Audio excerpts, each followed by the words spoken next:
GeM TV நேயர்கள் அனைவருக்கும் வணக்கம். நான் உங்கள் விஜய் பிலால். இன்னைக்கு வீடியோல நம்ம எதை பத்தி பார்க்க போறோம் அப்படின்னு பார்த்தீங்கன்னா, பங்களாதேஷ்ல அப்படி என்னதான் நடந்துட்டு இருக்கு? எதுக்காக வந்து இந்துக்கள் மேல வந்து எல்லாரும் அங்க இருக்கக்கூடிய முஸ்லிம்கள்லாம் வந்து ரொம்ப கோவப்படுறாங்க? அது மட்டும் இல்லாம முக்கியமா அவங்க வந்து எது பக்கம் திரும்பியிருக்காங்க அப்படின்னு பார்த்தீங்கன்னா, இந்தியா பக்கம் வந்து திரும்ப ஆரம்பிச்சிருக்காங்க. எதுக்காக வந்து இந்தியாவ வந்து ரொம்ப டார்கெட் பண்ணி பேச ஆரம்பிக்கிறாங்க? அது மட்டும் இல்லாம, இவ்வளோ நாளா நடந்த பிரச்சனைக்கு முக்கியமான காரணம் என்ன? அப்படிங்கிற ஒரு மிகப்பெரிய ட்விஸ்ட்டான ஒரு விஷயம் தான் வந்து இன்னைக்கு கிடைச்சிருக்கு. இன்னைக்கு ஒரு தகவல் கிடைச்சிருக்கு. ஸோ அது என்ன நடந்திருக்கு? என்னென்ன விஷயங்கள்லாம் வந்து கிடைச்சிருக்கு? அந்த தகவல் என்ன? அப்படிங்கிறது எல்லாமே இந்த வீடியோல நம்ம டீட்டெயில்ஸா பார்க்கலாம்.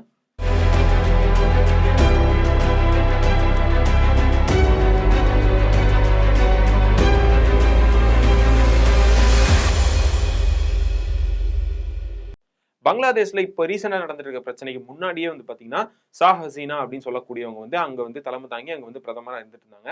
அவங்க தான் வந்து அந்த நாட்ட வந்து பார்த்துட்டு இருந்தாங்க. அதாவது மெயினா இருந்து பார்த்துட்டு இருந்தாங்க. பல வருஷமா வந்து இருந்திருக்காங்க. ஒரு 10, 15 வருஷத்துக்கு மேல வந்து அவங்க வந்து தலைவரா அங்க இருந்து பார்த்துட்டு இருந்தாங்க. அவங்க செய்யக்கூடிய ஊழலு, அவங்க செய்யக்கூடிய தவறுகள் எல்லாமே தெரிய வந்து மக்களுக்கு வந்து அங்க ஒரு சரியா இருக்க முடியாம நெறைய பிரச்சனைகள ஃபேஸ் பண்ணிட்டு வந்திருக்காங்க. அங்க ஸ்டூடண்ட்ஸ்க்கு நடுவுல ஒருத்தர் பெருசா ஒரு தலைவராட்ட ஒருத்தர் வந்து உருவாக ஆரம்பிக்கிறாரு. யாரு அப்படின்னு பார்த்தீங்கன்னா, ஹஸ்மான் அதி அப்படின்னு சொல்லிட்டு ஒரு புரொஃபசர் ஒருத்தர் வராரு. அவரு எப்படி அப்படின்னு பார்த்தீங்கன்னா, அங்க இருக்கக்கூடிய எல்லா யங்ஸ்டர்ஸும் சரி, எல்லாருமே வந்து அவர வந்து கொஞ்சம் கொஞ்சமா பின்பற்ற ஆரம்பிச்சுட்டாங்க அப்படின்னு வந்து சொல்லலாம். அவர் எந்த கட்சிக்கும் வந்து ஒரு சாதகமா இருக்கிறவரு இல்ல. அவர் வந்து நான் வந்து இந்த இந்த கட்சிய சார்ந்து பேசுறேன். இந்த கட்சிக்கு சாதகமா பேசுறேன். இந்த கட்சிய கொள்கை வந்து எங்களுக்கு பிடிக்கும் அப்படிங்கிற மாரி எந்த ஒரு இதுவுமே இல்ல. தனிப்பட்ட முறையில தனியா மக்களுக்காகவே நின்னு குரல் கொடுக்கக்கூடிய ஒரு ஆளா இருந்தாரு. ஸோ அதனாலேயே அங்க இருக்கிற ஸ்டூடண்ட்ஸ் மட்டும் இல்லாம எல்லாருமே வந்து அவருக்கு சப்போர்ட் பண்ணி அவர் பக்கம் போக ஆரம்பிச்சாங்க. அங்க இருக்கக்கூடிய இப்ப நம்ம தமிழ்நாட்டுல பார்த்தீங்கன்னா நெறைய கட்சிகள் இருக்கு. இப்போ நெறைய கட்சிகள் இருக்கும்போது மக்கள் மத்தியில ஒருத்தருக்கு நல்ல பவர் இருக்கு. அவர் வந்து கட்சி சார்ந்தவர் இல்ல. ஆனா ஒரு நார்மல் பெர்சனா இருக்காரு. அவருக்கு வந்து மக்கள் மத்தியில வந்து நெறைய சப்போர்ட் இருக்கு. அவர வந்து மக்கள் எல்லாத்துக்கும் புடிச்சிருக்கு அப்படிங்கும்போது, அவர வந்து அவங்க கட்சிக்குள்ள இழுத்துக்கிற பார்ப்பாங்க. ஸோ அந்த மாரி தான் அவரையுமே வந்து நீங்க எங்க எங்க கட்சிக்கு வாங்க, எங்க கட்சிக்கு வாங்க அப்படிங்கிற மாரி எல்லாருமே வந்து கூப்பிட்டுட்டு இருந்தாங்க. அவரு வந்து போகாம இருந்தாரு. அவருனால தான் வந்து இப்ப அந்த ஷேக் ஹசீனா அப்படிங்கிற மேட்டரே வெளிய தெரிய வந்துச்சு அப்படின்னே வந்து சொல்லலாம். நெறைய விஷயங்கள் வந்து பண்ற தப்பா இருக்கட்டும், ஊழலா இருக்கட்டும், அங்க பங்களாதேஷ்ல நடந்துட்டு இருக்க மிகப்பெரிய எல்லா பிரச்சனைகளையும் வெளிய சொல்லி, இளைஞர்கள் மத்தியிலயா இருக்கட்டும், நாட்டுல இருக்கக்கூடிய மக்கள் மத்தியில நெறைய போராட்டங்கள வந்து உருவாக்குறதுக்காக அவர் ஒரு உந்துதலாவே இருந்திருக்காரு அப்படின்னே வந்து சொல்லலாம். அவரு வந்து லாஸ்ட்டா மசூதியில தொழுதுட்டு வெளிய வரும்போது, அவர வந்து சுட்டுட்டாங்க அப்படிங்கிற மாரி வந்து தகவல் வெளிய சுட்டு கொல்லப்பட்டுட்டாரு. ஸோ அதுக்கு காரணம் யாரு அப்படின்னு பார்த்தீங்கன்னா, நம்ம இந்தியாவ வந்து சொல்லிட்டு இருக்காங்க.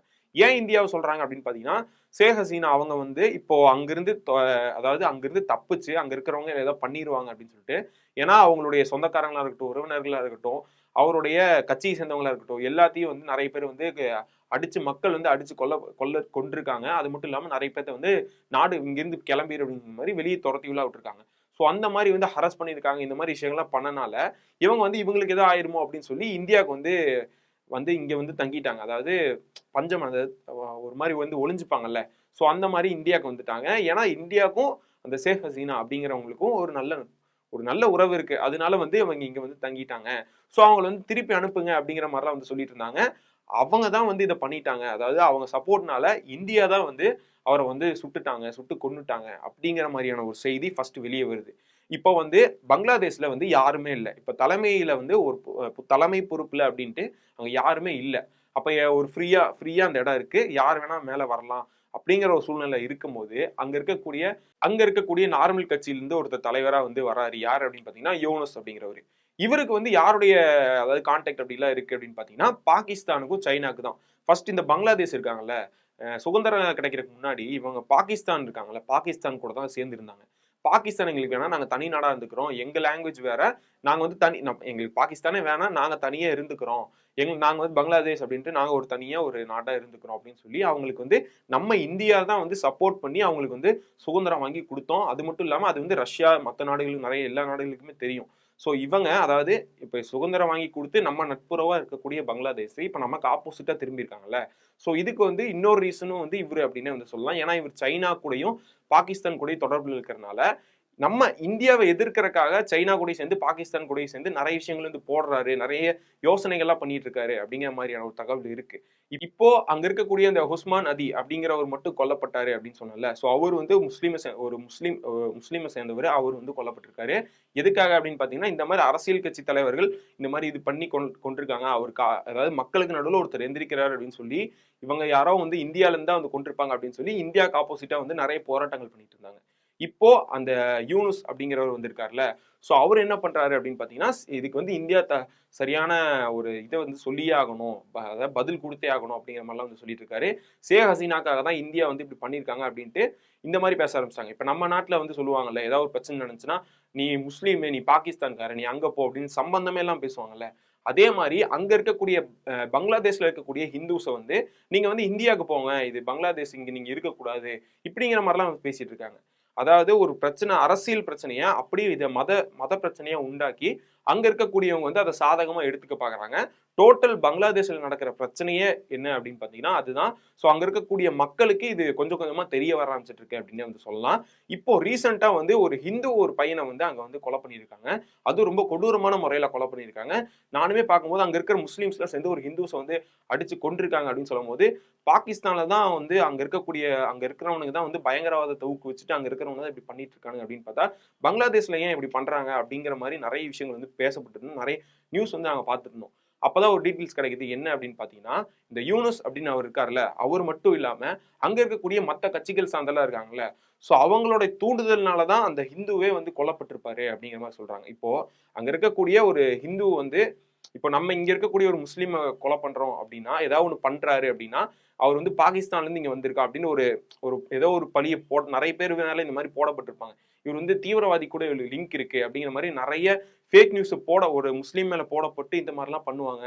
அவரை வந்து கொலை பண்ணிடுவாங்க. இந்த மாதிரிலாம் நம்ம நியூஸ் கேள்விப்பட்டிருப்போம். அதே மாதிரியே அங்க இருக்கக்கூடிய அந்த பங்களாதேஷ்ல இருக்கக்கூடிய ஹிந்து ஒருத்தர் வந்து அவருக்கு வேற ஏதோ பிரச்சனை. அந்த நாட்டுல இருக்கக்கூடிய பிரச்சனைக்கும் அவருக்கு சம்மந்தம் இல்ல. அவரு ஒர்க் பண்ணிட்டு இருக்கிற இடத்துல ஒரு ஏதோ வேற ஏதோ பிரச்சனைனால அவர் வந்து பேசப்பட்டிருக்காரு. அங்க ஏதோ சின்னதா கம்பெனிக்குள்ளேயே ஏதோ போராட்டம் அந்த மாதிரி வந்து பேசிட்டு இருக்காரு. ஸோ அப்ப வந்து அந்த கம்பெனியுடைய மேனேஜர் என்ன பண்றாரு அப்படின்னு பாத்தீங்கன்னா, நீ வந்து இந்து தானே, இந்தியா தானே நீ அப்படிங்கிற மாதிரி வந்து பேசி அது பிரச்சனையா இருக்கு. ஸோ அதை வந்து இவர் திருப்பி அதுக்கு ஏதோ ஒன்று பேச போய் அது வந்து தப்பா ரொம்ப கன்வெர்ட் ஆகி அங்க இருக்கக்கூடிய முஸ்லீம்ஸை வந்து தப்பா இவர் பேசிட்டாரு அப்படிங்கிற மாதிரி, முஸ்லீம் மதத்தை தப்பா பேசிட்டாரு அப்படிங்கிற மாதிரி அவர் எல்லாரும் போட்டு டார்கெட் பண்ண ஆரம்பிக்கிறாங்க. அவர் போலீஸ் வந்து அரெஸ்ட் பண்றாங்க. இன்னொரு விஷயம் என்ன அப்படின்னு பாத்தீங்கன்னா, போலீஸ் கொண்டு போய் மக்கள் கிட்ட கொடுக்குறாங்க. அதாவது ஒரு அரசாங்கத்துல இருந்து ஒரு போலீஸ் ஏதாவது ஒரு குற்றவாளி, எந்த ஒரு குற்றவாளி எவ்வளவு பெரிய குற்றத்தை செஞ்சிருந்தாலுமே போலீஸ் அவனை மக்கள் கிட்ட இருந்து சேவ் பண்ணி தான் கூட்டு போவாங்க. ஆனா அங்க போலீஸ் என்ன பண்றாங்க, போய் மக்கள் கிட்ட விடுறாங்க. இந்த மாதிரி நடக்கும்போது தான் வந்து அந்த அங்க இருக்கக்கூடிய அந்த முன்னாடி இருந்தார்ல ஹாதி அப்படின்னு சொல்லிட்டு, ஸோ அவருடைய குடும்பத்தினருக்கு வந்து ஒரு சில டவுட்லாம் அப்பவே ஏற்பட ஆரம்பிக்குது. அதுக்கப்புறமா இவர் அங்க இருக்கக்கூடிய அந்த முஸ்லிம்ஸ் எல்லாரும் சேர்ந்து அந்த ஹிந்து அவரை வந்து போட்டு அடிச்சு கொலை பண்ணி ரொம்ப கொடூரமான முறையில கொலை பண்ணி எரிச்சு மரத்துல கட்டி எரிச்சு அதை சொல்லவே முடியல, ரொம்ப கொடூரமான முறையில கொலை பண்றாங்க. இதுக்காக இது பண்ணது வந்து இந்தியாவுக்கு எதிராக வந்து இந்த மாதிரி நடக்கும் அப்படிங்கிற மாதிரிலாம் ஒரு மிரட்டல் மாதிரி வந்து விட ஆரம்பிச்சிட்டாங்க. இதுக்கு பங்களாதேஷ்ல இருக்கக்கூடிய நிறைய ஹிந்து மக்கள் எல்லாருமே வந்து போராட்டம் பண்ண ஆரம்பிச்சாங்க. எங்களுக்கு வந்து சேஃப்டி இல்ல, பாதுகாப்பு இல்ல அப்படிங்கிற மாதிரி. இது வந்து அப்படி எப்படி பேசப்படுது அப்படின்னு பாத்தீங்கன்னா, முஸ்லிம்ஸ் எல்லாருமே வந்து ஹிந்துக்களை வெறுக்கிறாங்க, ஹிந்துக்கள் எல்லாருமே முஸ்லிம்ஸை வெறுக்கிறாங்க அப்படிங்கிற மாதிரி டோட்டலா மாறிடுச்சு. இப்ப நம்ம இதுல வந்து பண்ணிட்டு இருந்தாங்கல்ல, இது ஃபுல்லாமே ரவுண்ட் எப்படி போகுது அப்படிங்கறது நான் வந்து சொல்றேன். என்ன அப்படின்னு பாத்தீங்கன்னா, இதுக்கு முன்னாடி அங்க போராட்டத்தை தலைவரா நின்று எல்லா மக்களையும் வந்து சரியான பாதையில கூட்டு போகணும் அப்படிங்கிற மாதிரி சொல்லிட்டு இருந்தார்ல, யாரு அப்படின்னு பாத்தீங்கன்னா உஸ்மான் அதி. சோ அவர் வந்து கொல்லப்பட்டதுல இருந்து இப்ப நடக்கிற இஷ்யூ வரையும் எல்லாமே வந்து வெளிநாட்டுல எந்த சம்பந்தமும் இல்ல, இந்தியாவுக்கு எந்த சம்பந்தமும் இல்ல.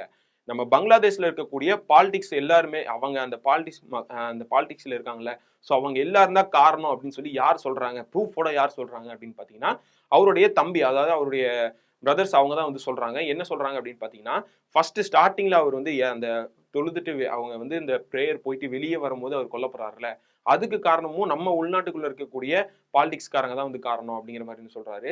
ஏன்னா இப்போ ஒருத்தர் நல்லா வளர்ந்துட்டு இருக்காரு, அவரை வந்து எங்க கூட சேர்ந்துக்கன்னு சொல்லி கூப்பிடுறாங்க.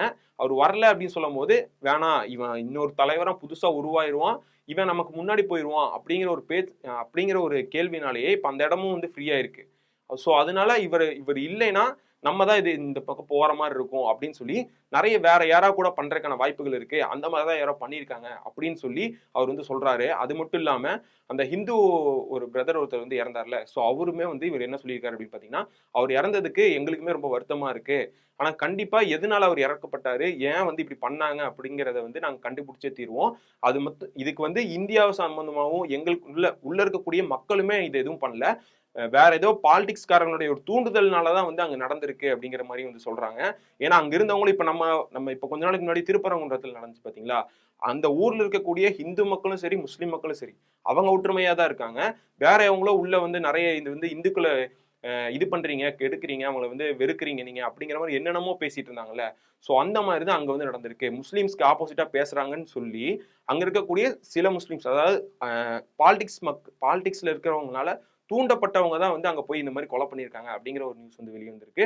சோ அவர் சொல்றதுலயுமே வந்து தெரியுது. சோ அதனால அந்த பிரதர், அந்த இறந்து போனார்ல ஹிந்துவை சேர்ந்த ஒருத்தர், சோ அவருக்கு வந்து அவங்க குடும்பத்துக்காகவும் அவங்க குடும்பத்துடைய குழந்தைகளுக்காகவும் வந்து நாங்க முடிஞ்ச ஹெல்ப் நாங்க கண்டிப்பா பண்ணுவோம் அப்படிங்கிற மாதிரி வந்து சொல்லியிருக்காங்க. இதுக்கப்புறம் இந்தியாவுக்கும் நமக்கு வந்து சம்மந்தம் இல்லை, அவங்க இந்த பிரச்சனையை வந்து தலையிடவே இல்லை அப்படிங்கிற மாதிரி சொல்லியிருக்காங்க. இப்ப இருக்கக்கூடிய யூனுஸ் அவரு தான் வந்து அவருடைய ஆட்சியை வந்து இப்போ ஏன்னா ஃப்ரீயா இருக்கு, இதுக்கப்புறம் வந்து தக்க வச்சு கரெக்டா அவருடைய ஆட்சியை கொண்டு போகணும் அப்படிங்கறக்காக இந்த மாதிரி விஷயங்கள்லாம் வந்து பண்ணிட்டு இருக்காரு அப்படின்னு சொல்லி, இதுக்கு கூட பிளஸ்ஸா இவருக்கு ஏதாவது ஒரு பாதுகாப்பு இல்ல சில பல இது விஷயங்கள்லாம் வேணும் அப்படிங்கறக்காக பாகிஸ்தான் கிட்ட நிறைய டீல்ஸ் எல்லாம் போடுற மாதிரியான விஷயங்கள்லாம் வந்து வெளியே வந்திருக்கு. ஸோ இந்த விஷயத்தை பத்தி உங்களுடைய ஒப்பீனியன் என்ன அப்படிங்கறத கீழே வந்து கமெண்ட்ஸை சொல்லுங்க. இந்த மாதிரி அதாவது அங்க நடந்திருக்கிற எதுவுமே வந்து உண்மையாலுமே வந்து மதத்தால அவங்களா மக்களா ஒன்று பேசி பண்றது இல்லை. நம்ம நாட்டிலையுமே அப்படிதான். நம்ம நார்மலா இருக்கக்கூடிய மக்கள் ஹிந்துஸா இருக்கட்டும் சரி, இல்லை முஸ்லீமா இருக்கட்டும், கிறிஸ்டினா இருக்கட்டும், யாருமே வந்து நேரடியா போய் இந்த மாதிரி மோதிக்கிறது இல்லை. பின்னாடில இருந்து ஒருத்தருடைய தூண்டுதல்னாலதான் வந்து நம்ம நாட்டிலையும் சரி, மற்ற நாடுகளையும் சரி, மத கலவரங்கள் இந்த மாதிரிலாம் வந்து உருவாயிட்டு இருக்கு அப்படின்னு வந்து சொல்லலாம். ஸோ உங்களுடைய ஒப்பீனியன் என்ன அப்படிங்கிறத கமெண்ட்ஸ் சொல்லுங்க.